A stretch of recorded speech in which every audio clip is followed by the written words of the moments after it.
Salut à tous, c'est DPZ. Bon, l'automne est arrivé, et ça tombe bien, la nouvelle 308 aussi.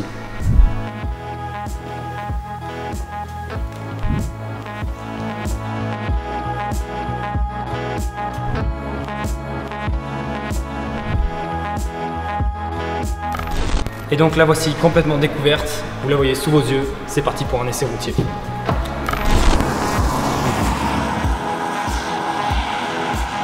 Et donc là on se retrouve pour l'essai routier de cette nouvelle 308 sur une petite route de campagne sous la pluie afin de tester les qualités dynamiques du véhicule. Donc au premier abord sur cette nouvelle 308, ce qui va nous changer c'est déjà la position de conduite qui est un petit peu différente par rapport à la génération précédente, mais aussi tout ce qui est intérieur. Par contre, en ce qui concerne le châssis, on n'est vraiment pas dépaysé par rapport à l'ancienne 308 qui était vraiment déjà à un bon niveau. On va avoir ici des améliorations au niveau de la suspension qui paraît un petit peu plus ferme. On aura l'impression d'avoir une voiture un peu plus typée berline.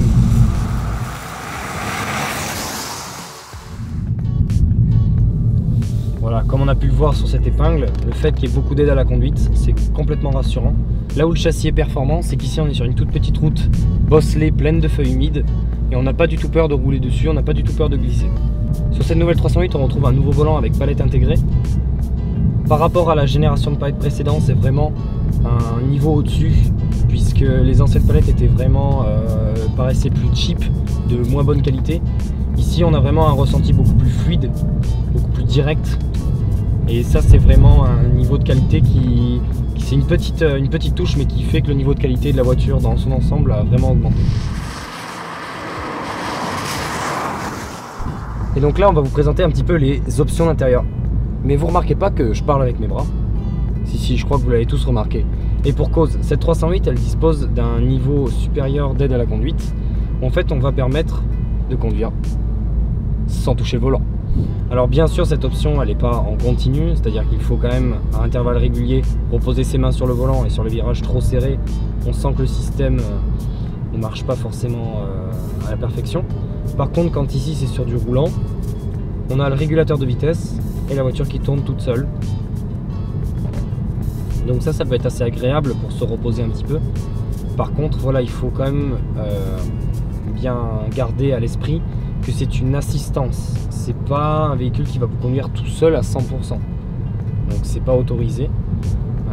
C'est pour ça qu'on nous demande à intervalles réguliers de remettre les mains sur le volant, de rester attentif, sinon le véhicule va se stopper et va redevenir un véhicule normal et vous allez vous prendre un mur.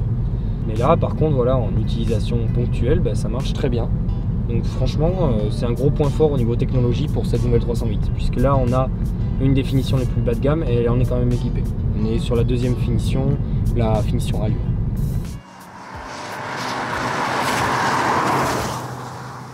Au niveau du confort intérieur sur cette nouvelle 308, on est vraiment très bien au niveau des matériaux. Au niveau du toucher, au niveau de l'assise des sièges, on est vraiment à l'aise dans cette 308, donc elle est vraiment typée berline. Au niveau du confort, il y a un confort châssis bien sûr, mais il y a aussi un confort intérieur qui a été travaillé. Et ça par contre, moi je ressens une petite différence par rapport à l'ancienne 308, voilà, au niveau surtout du travail des matériaux et la position de conduite. Alors moi j'ai eu un petit peu personnellement du mal à la trouver au début, mais une fois qu'on la trouve, alors là on est vraiment calé, vraiment super. Un autre élément qui va jouer aussi au niveau de confort intérieur, c'est tout ce système multimédia qui va également gérer tout ce qui est chauffage et tous les paramètres de la voiture. Il faut le prendre un petit peu en main, découvrir les menus. Par contre, une fois qu'on l'a découvert, ça reste plutôt très intuitif. Les high toggle ici, c'est vraiment super. Une fois qu'on y a, par contre, goûté quoi. Il faut vraiment le regarder un petit peu pour pouvoir fouiller un peu les réglages. Une fois qu'on les a trouvés, c'est vraiment par contre assez intuitif. Mais voilà, il faut quand même d'abord se demander où sont les réglages. On va dire que c'est un petit peu le point récurrent de tous ces systèmes multimédia à tablette, c'est-à-dire qu'il n'y a plus un bouton pour une fonction, mais tout est regroupé dans des menus. Voilà, mais bon, c'est comme ça.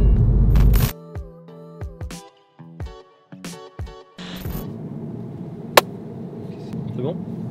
Ouais. Et nous voilà donc à la fin de cet essai pour cette nouvelle Peugeot 308. C'est donc l'occasion pour moi de vous donner mon avis sur cette nouvelle 308 après cet essai. Donc on a roulé à peu près 150-200 km avec la voiture.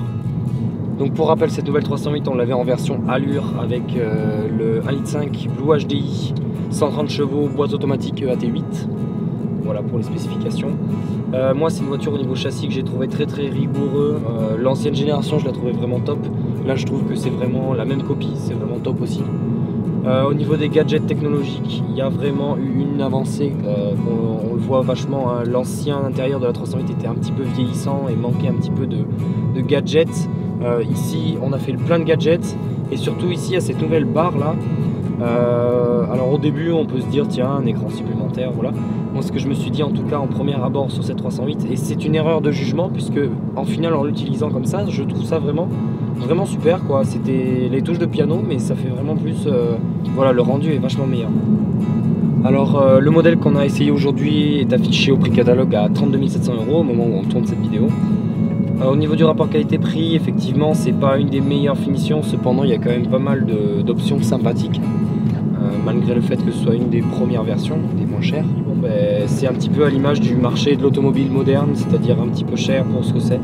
Cependant je trouve qu'elle est quand même très réussie, donc voilà, je pense qu'au niveau rapport qualité-prix c'est pas si mal. Il pleut plus, ça c'est top. Ouais. C'est vraiment le temps d'automne parfait là. Ouais.